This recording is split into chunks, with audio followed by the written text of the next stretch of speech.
S'arrêter, sortir du train-train de la dépendance. Cette clope du matin par exemple sur le chemin de l'IUT dont Elisa déteste aujourd'hui avoir autant besoin. C'est le moment où on se dit qu'on va passer toute une journée en cours et que ça va être un peu long et du coup on se dit allez, une petite clope avant de commencer, ça va faire du bien. Quand on lui a demandé d'en allumer une pour les besoins du reportage, son briquet a dit stop. Non, elle ne fonctionne pas. Peut-être un signe. À 19 ans, elle fume 10 cigarettes par jour et ça fait 4 ans que ça dure.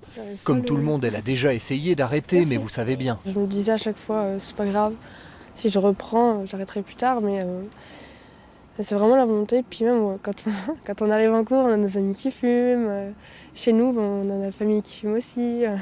C'est vraiment compliqué, on voit des cigarettes partout en fait. Et c'est ça qui nous redonne encore plus envie de fumer à chaque fois. Bonjour. Bonjour.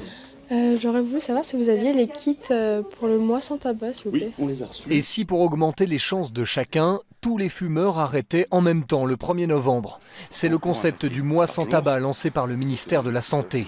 Un kit gratuit est déjà à retirer en pharmacie.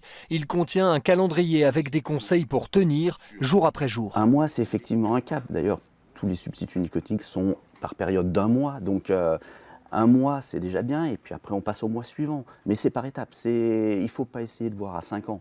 Cette opération s'est calée aussi sur des actions dans des entreprises, où les entreprises vont essayer de motiver leur personnel fumeur d'arrêter de fumer en même temps. Donc là, il y a effectivement une émulation de groupe. Elisa, elle, a convaincu sa mère et son copain d'arrêter de fumer avec elle en novembre.